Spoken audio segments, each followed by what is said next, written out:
Anyway, let's get into it. Enough of the football, even though I'm sitting here in my West Ham shirt. Right, the PBOC said its midpoint at 7.1212 overnight, keeping it high. Dollar China keeping its bid by the looks of things. Just looking at the charts going on here. Kay, you got any news out? Yeah, so as any warning signs? Yeah, last week and then this morning as well, some of the banks are already lowering the deposit rates, which was asked by the PBOC last week. So now there's a lot of speculation going on about more rate cuts, MLF cuts or whatever coming up. I think on Thursday we have the MLF decision. So there's going to be a bit of speculation about what they may do. Yeah, it's undeniably bit, man. Chinese yuan is offered right now. Also on the geopolitical front, countries still trying to de-risk from China. So for the time being, there's little reason for the Chinese yuan to strengthen really. But we will see after the meetings on interest rates later this week.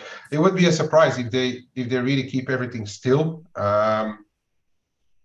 Because of them asking the banks to already lower deposit rates. So I guess until the decisions, there's going to be buyers on dips in dollar CNH or seller of crosses in the CNH. You know, it's just here to stay for a while longer. It all looks to still be a little bit of tinkering. I mean, it was a China Securities Daily paper or whatever, one of the state media papers overnight said that China may cut the MLF rate by 5 to 10 points in June, which was obviously this week. Yeah, it's nothing big, but it's a central bank or our banks to cut rates and we have seen like weaker data as well out of China last week to really try to beef up the economy, and I reckon as well is that just leaves the door open to a bit more speculation. But as you say, it's only very small rate cuts between 5 and 15 BPs or so. But it does show that they don't want to let the things go, or they are a little bit afraid of the Chinese economy not picking up enough. That's just. We had one or two comments saying that about the effects that they have the means to keep it stable, but they haven't said that the Chinese yuan is too weak yet. Yeah. I think the general gist is that they are still on an easing trajectory. You know, we're all talking about easing of rates here, there, and everywhere. And these latest ones are deposit rates, as Kay mentioned. They announced them last week amongst the major lenders. These are some of the smaller lenders, but you have to know what they're doing. They're cutting deposit rates. They're not cutting lending rates. They're cutting deposit rates.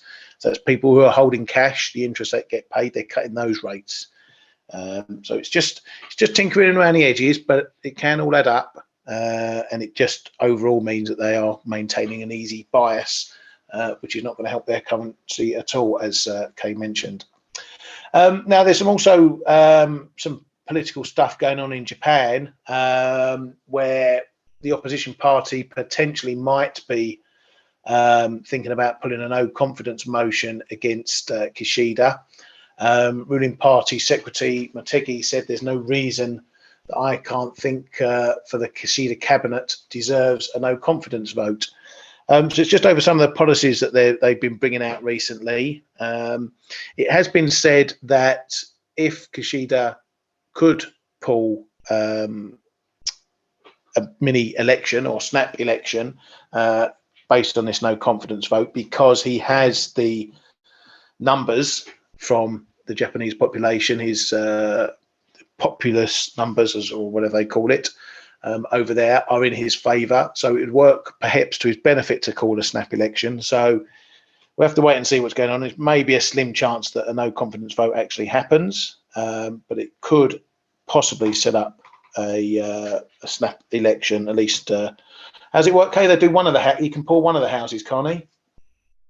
Yeah, but I mean, there's whenever there's elections these days in Japan, the issue is not really the LDP, whether they are doing well or not. It's the opposition, which is still in tatters, and they can't get anyone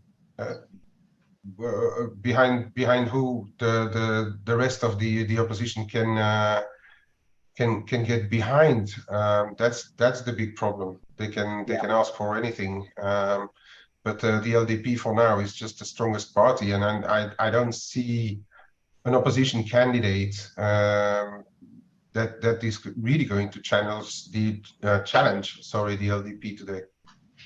Yeah, so it's probably a low market risk either way, but it's still, there is some risk there if a headline pops up along the way. So just be prepared for that one.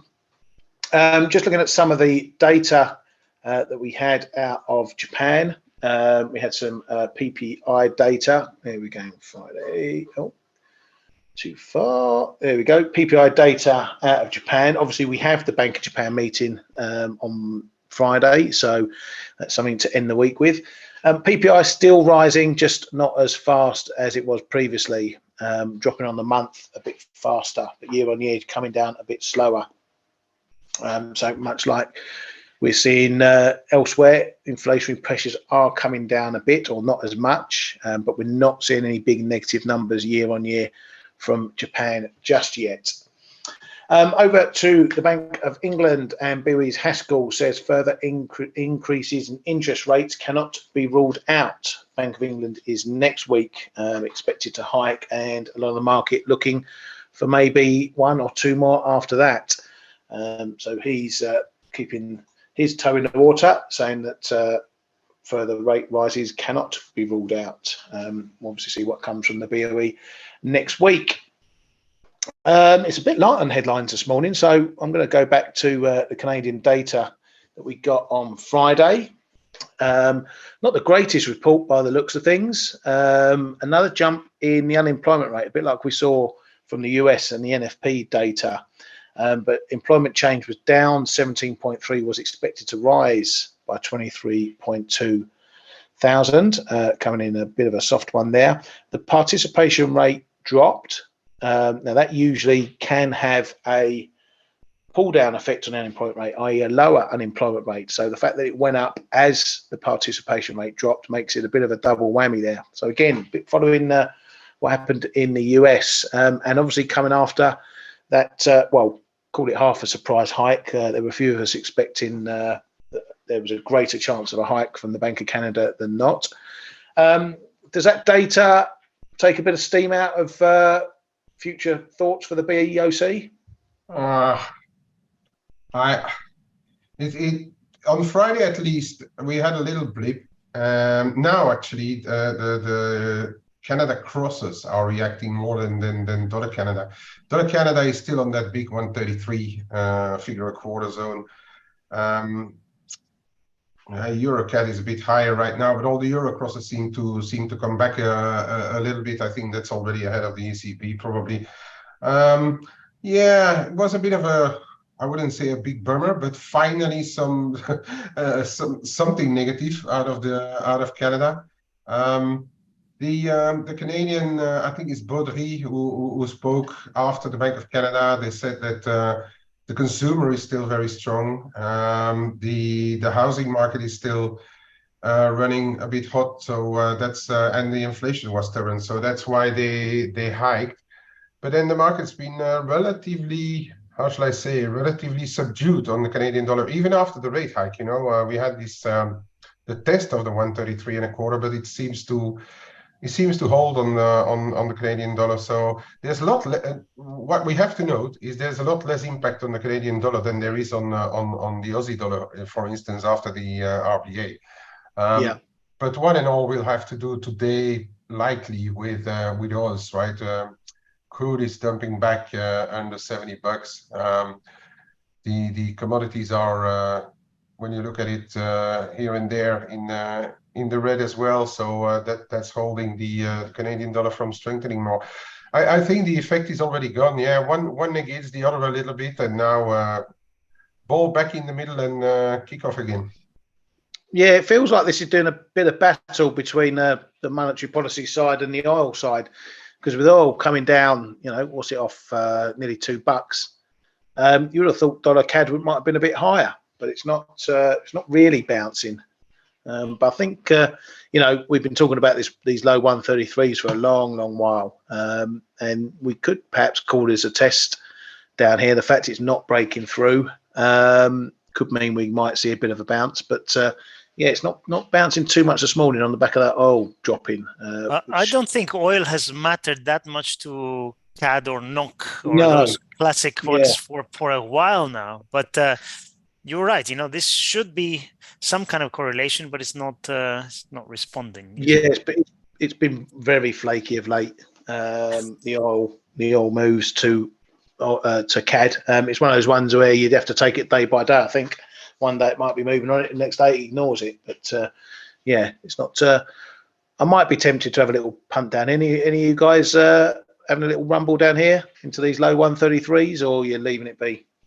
You mean along with those lows as you could do, but CPI, FOMC, I don't want to get. That's the risk. Yeah. That's the risk. Okay, you've talked me out of that one. Thanks, Dale. I'll save you money. Last time you talked me into trade, I lost money. So there you go. Don't tell me about that one. I saw the price. I saw that this morning. The old euro knock. Oh, that's a kicker. It's all right. It happens. As long as we keep our risk limited, it doesn't matter. In the long run, we're good. Exactly. Keep the losses small and the winners big. That's what we have to do. But I looked at that this morning. I was a bit sick as a pig. Anyway, moving on from that one very quickly. Over to the US. I'm even going to take it off the chart. There we go.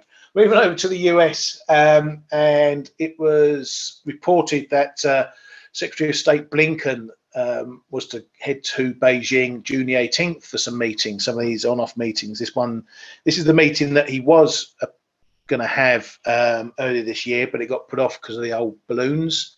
Now it's expected to be back on June the 18th, but China's foreign ministry this morning said they have no info about the visit at the moment. So whether they will or they won't, who knows? We keep an eye on this in case there's any headlines that they're suddenly all going to get on and everything's pally-pally. Probably shouldn't expect too much from this first meeting, but you never know. So keep an eye on that one, whether it happens. Speaking of oil, and the US Department of Energy is going to issue a new, calling it solicitation or tender, whatever you want to call it, to buy another 3 million barrels for the SPR for delivery in September. They've awarded contracts for 3 million barrels of oil for August. That's averaging a price of $73 per barrel. So this is the continuation of the filling up the SPR reserves, which isn't having too much of an impact on oil markets, I shouldn't think, because these are tendered agreements. So it's not just dipping into the market and buying sort of thing. And some rate news. We have another central bank next week, and that's the CBRT, Turkey's central bank, and JP Morgan expects them to hike rates to 25% from the current 8.5%. For those who may not be aware, Erdogan, and we call it Erdonomics, was firing every central banker that wanted to raise rates to combat inflation, and they've been cutting rates as inflation has risen. But they've been proved. I don't know if he's been proved right or not, because inflation's come down in Turkey all the while they were cutting. So what does that tell us, lads? Does that tell us that central bank policy is complete hogwash, whatever they do, or that Erdogan was right to be cutting rates in the face of inflation? What do you reckon? It's a tough one. I don't think inflation in Turkey, I think, is not driven. Well, it is affected by rates, obviously, but the main driver is just the way their currency is depreciating because they're just issuing more and more of it. So, yeah, I mean, if there's been cases where they're hiking or they're cutting and inflation is going the opposite way, I wouldn't read too much into it. I think also the fact that inflation is dropping everywhere, right? Because of the way we are now, the big jump in inflation was about a year ago, a year and a bit. So now we're kind of getting removing high inflation months. And actually, I don't know how their methodology is in Turkey, their inflation methodology, but I'm sure it's something similar. But I wouldn't read too much into that. Their inflation and rates are not moving together. Inflation there is just going to keep going, and the currency is just going to keep depreciating, and as it depreciates, it makes the problem worse. Yeah. Well, so I don't know what to make of it. So I don't know if Kay has any ideas, but I have no clue. Well, if they do hike to 25%, you want to do some. You want to go on holiday there quickly while the exchange rate's in your favour. Kay, what do you make of it? The question is, how much Turkish lira do the Turks need or have? I think there's been as many outflows out of Turkey than there's probably been out of Russia, and I don't even know if it matters too much whether they hike or cut over there. Or I mean, in the global economic scheme, it will matter. But if all the money is abroad or in foreign currencies, it doesn't really matter what you do with your own interest rates. But now, perhaps the central bank governor will have a chance of staying on longer than 2 weeks, because it's a woman, if I'm not mistaken, right? He chose a woman to be central bank governor. So perhaps she has more leeway than any of the other men, because if I remember well, he got her from, is she not ex-IMF also, or World Bank? I don't know, something like that. Yeah, and so perhaps she has a bit of a different agenda that she negotiated with him. Who knows? But yeah, will it make a big impact on the Turkish lira? Perhaps a bit funding wise, but for the rest, I'm not seeing a big difference on the Turkish lira on the back of where the interest rates are in Turkey right now. No, but maybe it's something we do need to ponder, because if you go from 8.5% to 25% rates, we know Japanese investors was playing this one as a carry trade a couple of years ago. That flash crash. So 25% rates, is that going to tempt some of the carry trade mob back into it? I don't know, but there's been already some talks about it. I don't know, some guy, popular followed person, also by the ForexAnalytix crew, was talking about Tri-Yen last week. I haven't had the chance to catch up with it. Been a bit too busy, but I would be surprised if they, after 2 or 3 big accidents, if Mrs. Watanabe is bigger in Turkey these days or not, or whether the interest will come back by the Japanese day traders. By the way, there was this article on the Japanese day traders saying that they are doing much more short term than longer term stuff of late. Yeah, which is understandable, looking at the volatility, and which may probably contribute as well to a little bit to the yen volatility, as if they are a decent percentage of what's going on in the Japanese market. So it may have an accelerator effect on the yen. If I would be their consultant, I would tell them to stay away. I don't know whether Turkish lira has any chance of strengthening. You know what? I mean, it could strengthen at one stage if they get on board with who is it? Sweden's NATO access. Yeah. If they get on board with it, there may be some how shall I say, psychological effect, saying like, oh, perhaps Erdogan is not the worst guy out there. Yeah, maybe. And just going back to that report, which I put in the newsroom for those who are in our chat room about Mrs. Watanabe, the fact that it was the Bank of Japan ran this report for 2022 on trading patterns and things like that, and it was found that for once they were following the trends rather than trying to counter trend and go against what everyone else was doing. So that perhaps added to what we saw in things like dollar yen running all the way up to the 151s, near 152s, that sort of thing. It's just an interesting report if you want to catch that in the chat room, as I say. That's all I've got on the headline front, unless you boys have got anything I've missed. If not, we shall have a look at what's coming up this week. You guys got anything you want to throw in? No. No, it's been quiet. Good. Just the way I like it. Silvio Berlusconi died. I don't know if you heard that. Yeah, Bunga Man. Yeah, we had lots of fun when he was in power and many years ago, and but he seems to have bitten the dust. So well, he enjoyed life for sure, right? Oh, definitely. Yeah, very much one of those lively characters. Yeah. I think we need to get in some of his shenanigans here, but yeah. Anyway, he's gone, unfortunately, and we'll see what happens with telepolitics from there on after, because he was leader of one of the opposition parties in the coalition, I believe.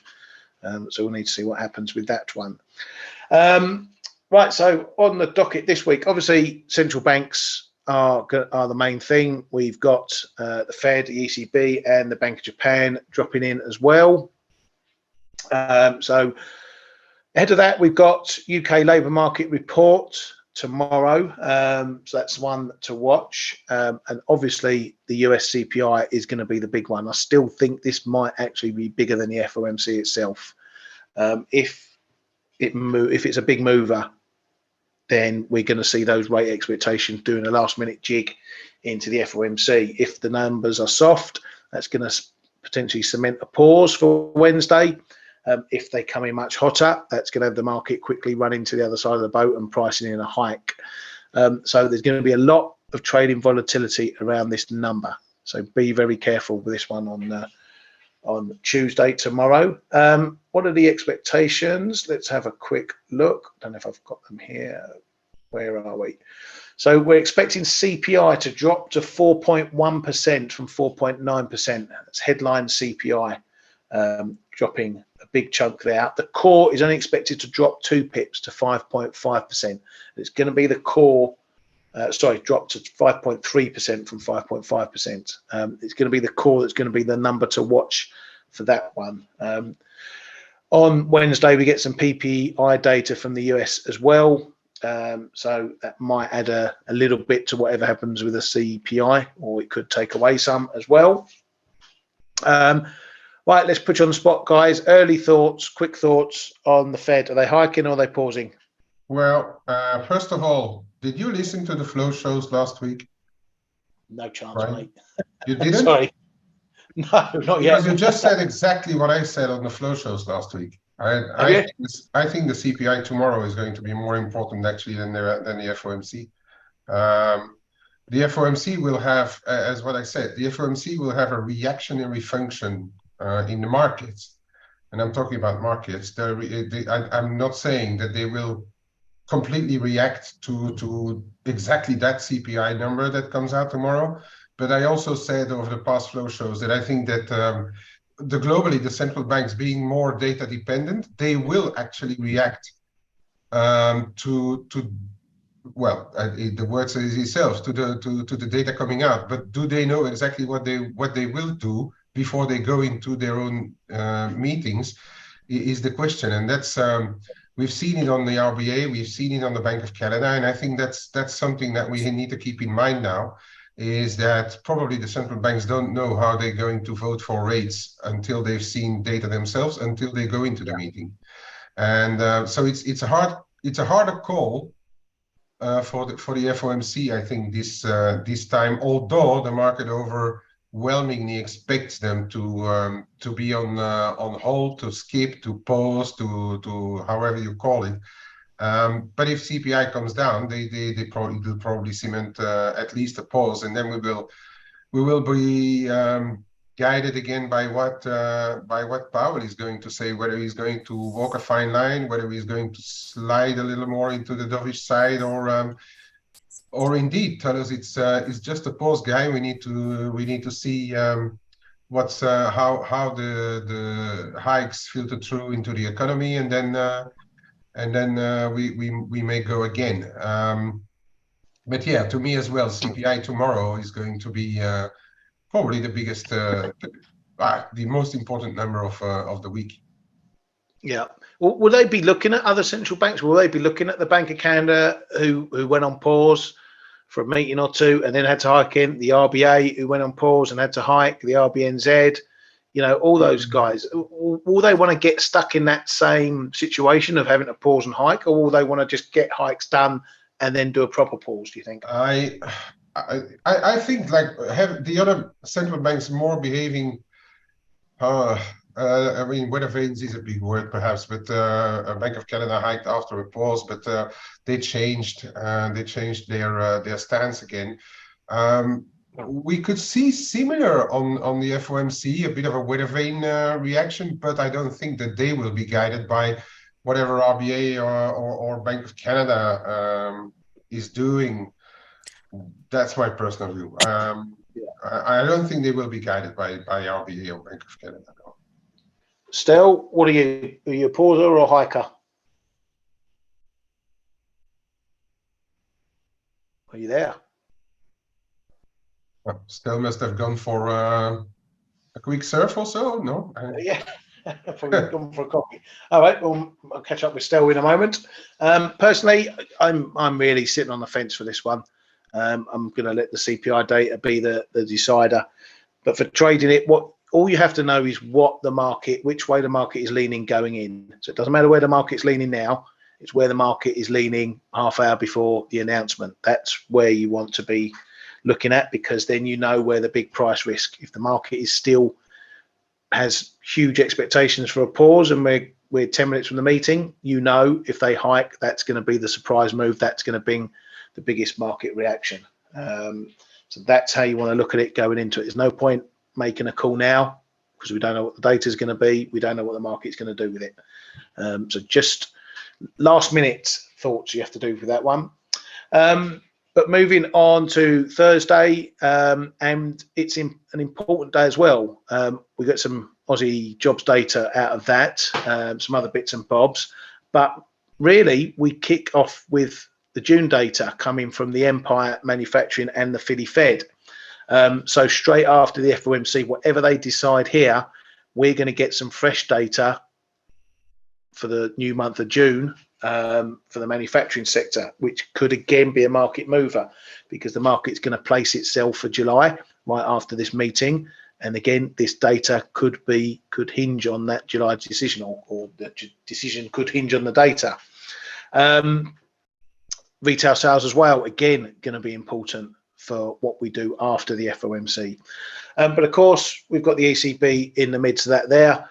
I think this is maybe one of those boring meetings. We know what's coming. A 25 pip hike is likely indication of at least one more. And the discussion's probably going to all be around what happens in September, whether it's July and done, or whether they're going to get another one in September or not. Anything of note about the ECB? Any sources popping up? Hey? I've said last week I think it's the last meeting, the last hawkish meeting for Lagarde. She's been hawkish up to now, but then we've seen data coming in a bit weaker out of Europe as well, not falling completely out of bed, but Germany being the driver as well. Especially Germany has been showing a bit weaker data in general, with one outlier I think last week, but then generally a bit weaker. We've seen also inflation data coming off. I reckon that this is the last hawkish meeting of Lagarde. She may be signaling that in her opinion we may be close, and that's my view. I think the market is trying to buy euros. Well, I mean, selectively buy euros, we have to always say, because different currencies are moving in different directions these days.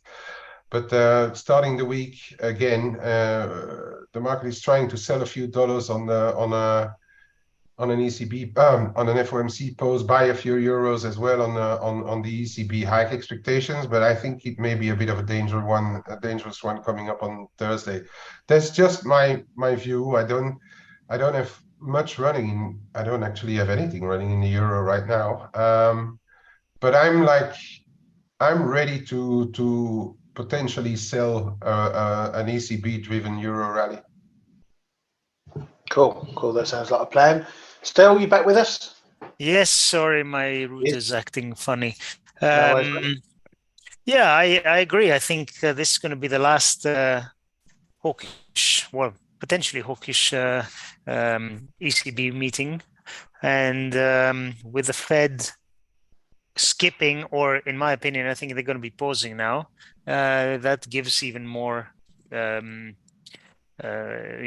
for the ECB to not be hawkish. So I think I've said this for quite some time now. I think we are going to be at the top of rates. Maybe maybe the UK are going to be raising a little bit more, but I think we're really close to the top in pretty much all major central banks, and the Fed is going to be making the start. The ECB is going to be following, etc. So I agree with that view. Yeah, well, I think the ECB aren't going to be as less hawkish as perhaps you guys think, because I think they're the most fearful about letting the market get too dovish and undoing all the hikes with moves in assets. So I think we get a hike, and I think they're going to remain hawkish about July, and they might give an indication that July might be where they look to pause, but I don't think they're going to give the game away too much there. As I say, they're just too scared about the market going the other way. You give them too much credit, I think. Well, say that, but then look how long the ECB have been dovish, and look how even now they're still talking hawkish. Yeah, the data even in the radar. Yeah, the data's coming in really weak though, and but inflation continues, which I think it will. I don't know. I think Ryan. Well, Ryan, you have a point. I mean, they started later, so they can still catch up. But then, as we've seen, there's rates and rates. If you look at the dollar rates, for instance, are the highest still among the majors. Yet you can correct the dollar, or like look at cable is higher, and Aussie dollar is higher, and dollar CAD is lower, and euro is well off the lows. It's not all about rates. It's expectations as well in the market, and it's. Yeah, sometimes you have the interest rates on the one side, and then you have what we trade as real data, right? If not, you would continuously buy any high yielder and sell any low yielder. It works for periods of time, but in my opinion is that it's Lagarde who is going to be the risk for the euro in this thing. Not really the rest of the hawks or the rest of the doves, but I think it's Lagarde. I think psychologically she will not be able to contain herself to start to warn against the weaker data, and I think that is where she could damage the euro come Thursday. Yeah. Okay, and so just before we go and have a proper look at the charts and stuff, quick thoughts on the Bank of Japan on Friday. Are we going to get anything from those guys? Comment-wise, obviously policy is expectation is zero for any policy moves. Well, could there be a sneaky bit on the YCC, or are we just going to get a bit of chatter, maybe another 2 steps towards exit and then 1 step on the dovish side? Yeah, one step back. It's one of those never say never, but if you look at the communication that Ueda has had with the politicians, with the market, with the Senate, and all that, they should leave everything unchanged because it's too early, and he doesn't want to risk kill something before they even start. But there may be this odd one-liner where he says we are discussing, or we are looking at stuff, even if it's too early, we are looking at stuff. But that should be, in theory,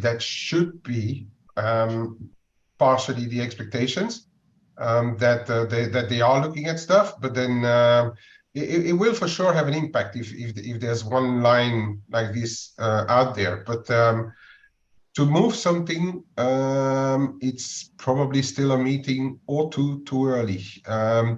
Nomura came out. Well, Nomura is always pretty vocal with what they think. Nomura said they expect them to start really moving in October. So that's another 2-3 meetings or so from now. Yeah, yeah. No, I'm not sure I'm going to take much from what Neuro say, because they're the shock jock of bank forecasting at the moment. Yeah. But yeah, I mean, it's not my base case for them to move anything, but I do leave open the possibility that they just put in a few comments that they are looking at stuff, because they should really, right? That's why UEDA has been brought in. So yeah, no, agree with that. Okay, so let's just one question from Jerry. You don't think when RBA and BSE raised rates unexpectedly, the Fed will do the same? That's sort of what I was asking earlier, Jerry, because we had these banks pausing and then hiking again. I'm not sure the Fed will want to get into that situation. But yeah, if they pause, they will obviously leave the door well open for hiking again. But you can't be pausing 1 month, hiking another month, pausing, hiking, pausing, hiking. A, because rate changes don't filter through that quickly to see the effects of it. If you're going to pause, you need to give it a few months. And B, it's the credibility thing. How will it look if they have to pause and then hike again, pause and then hike again? So I don't know. I'm more inclined to think the Fed hike, get to where they want to get to, and then do a proper pause than do this faffing around some of the others have done. But as Kay mentioned, it's not so much a question of following what one bank does. Everyone does what they want to do in their own ways. But Fed is bigger than the RBA and even the BOC. So it's all about the look for those guys. So just quickly looking at dollar yen, and obviously I've been away, so I've not been well up in all the moves, doing a bit of catch up today. But what I can see is that we've now hit a period of consolidation after the grind up from the 130s that we saw. We're now doing a bit of sideways.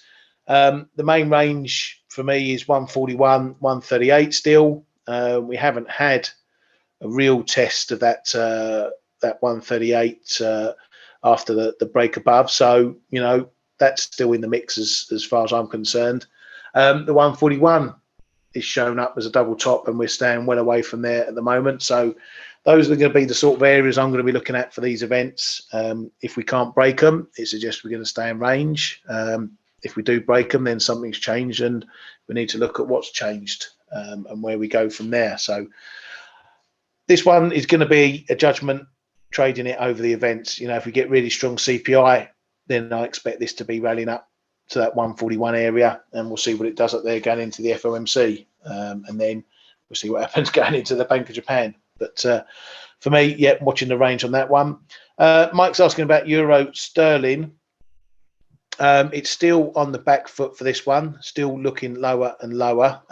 My zone is down here into the low 85s, though we are knocking around this bit of this former area here. We can't seem to make up our mind whether we want to get below this sort of 85.5 level. So that's proving a bit stiff. Maybe we're just going to see a bit of sideways action again into the ECB. Can it go higher on Lagarde? I think this is one I'm going to be looking at for shorts if we get an upside reaction on Lagarde. If she is hawkish or keeps the hawkish bias and more hikes to come and we rally, because I think a lot of this move that we're seeing at the moment is pound led, and it's on rising expectations for the Bank of England, who are obviously going to be the week after. So I think a rally is something I'm going to be looking at to potentially sell into. 86, yeah, of course it's possible. We're only 40 pips away. Or 86.50. That'll be the level indeed. That takes us into my zone here, 86.50. I think it's going to have to be a lot from Lagarde to get us above 86.50. But if that's where we get up to that zone now and we can't get through, then yeah, maybe that's the time to look at shorts, to run into the Bank of England and see what we get from those clowns. But we'll deal with the Bank of England next week. Euro dollar, I don't know, I could be misplaced. I'm feeling more dip buyer than rally seller at the moment. Again, on the ECB perhaps being a bit more hawkish than the market expects. But obviously it's all guided on what happens first with the US CPI and the FOMC. What it does look like is that we found a decent bottom down here for now. That's where we stopped the move from up at 111. We found support just above there, so we've had a bounce. It's pulled back. Sellers didn't want to have another crack at those lows, so that's a gives you a bit of conviction if you want to be trying to catch the knife. But here we are, 108s again, and that's the level. We've tried this previously. We can't seem to get too close to a proper test. So that's our number there. Above there, we have the old 30-70 zone, which is obviously where we found decent resistance on the way back down. So certainly going into the meetings, it seems like this is in a bit of dip buy mode rather than rally sell, but that can all change for now. What are your thoughts on the euro, guys? Is this just waiting for another shift lower, or are we finding the bottom here? Personally, I'm bearish the dollar. Having said that, I thought we would probably have one more push towards 105.5 in the Dixie. So that would take us towards those lows in the euro dollar. But I'm bearish the dollar because I do think that the Fed is going to be, well, I think the CPI is going to be under, is going to be disappointing to the downside, which has been the trend recently. And also I think that the Fed is going to pause and not skip. That's why I think the dollar is going a lot lower in the medium term. So if you ask me, I'm a dip buyer in this euro dollar. Obviously, if we break these lows, 106.435, whatever it was, then something big has changed. So I'm going to have to reconsider. But I am a dip buyer for now. Cool. Kay, what's your thoughts on the euro particularly? It's a tool to do all the rest. And I have absolutely no firm idea on the euro dollar. I haven't been really trading euro dollar for quite a while. Of course, 106.35.40 and then low 105s. I think, considering what I think about the central banks, the market is trying to sell a few dollars right now, and if CPI disappoints, probably dollar is going to trade weaker. Trade weaker, regardless what the central banks are doing. So that's one thing. So de facto, euro dollar should be trading a bit higher. If it's based on ECB expectations, I think I'd rather be a rally seller on euro, as I said. But then there's the dollar side. So I think euro dollar is more going to be a tool to do the rest still, in my book, like do euro crosses. Then I'd rather do euro crosses than euro dollar right now. Yeah. Okay, do you want to have a quick look at those, mate? Yeah, but then a real quick one, because I'm gonna have to shoot in just literally it's 5 minutes. Sorry? Yeah. It's 15:15 anyway, so 5 minutes will do if you need 5 minutes. Yeah, just 5 minutes if you want me to show. I'm just rather going to answer the question on gold there, Arif. Which is going to be a quick one, a quick reply as well. Can you pass me the screen, Ryan, please? Yep, sorry, mate. Let's hand that over to you. Do you want me to set an alarm, 5-minute alarm? Yeah, so Arif, it's going to be a very quick answer, and I've already shown that last week. For me, it's in a range here for as long as we are below 1880 and 1980 and above. Well, the trend line goes a little bit higher, but we've seen these lows here in the 30s. That's going to be your zone. So you have like about a 40 to 50 bucks zone that you really need to watch for what's going to happen after the CPI. If CPI really starts to come off fast, we see here these three tops that we've seen over the past 2 weeks, 3 weeks. Then they're toast, I think, and we're going to go higher. If in turn it's really sticky, and then we will have to. The market is probably going to test these levels before, but if it's really sticky, then you probably have to wait for the FOMC to give you the green light to really break out. If it breaks out, then I think to me it's low 19s. Breaks out above this 80-85 zone, then you're back at 2000, and then I probably would say that the more impulsive move out of the two. So here you're going to have a stop run, I think, and consolidate. Here, this may look a bit more impulsive if we start to move higher again, because that's going to mean in the more medium term, that's going to mean a continuation of what we are doing here, right? And the market is also is always psychologically more confident with continuation trades, and the same happens on same is happening on silver. We are still below 24.50.60, a little bit of a trend line here. I had a bit of a spike above 24.30, 35.40. We are turning around. I wouldn't do much with it. If you get back below 24 on the CPI, then there's going to be a few more zones to be challenged again, perhaps the low 23s again. But also here, if CPI or the inflation data in the States really start to come off, then we will have to look at economic data as well, with the silver being a manufacturing or how shall I say? Yeah, I forgot the word just now. Instrument. So if industrial metal, industrial metal, yeah. If the economy holds up, and there's a lot to do about shortages again in silver, and about this Newmont silver mine in Mexico, if that starts to go, then I think the move will again be pretty impulsive on silver. So that is my view. Yen, you're already shown.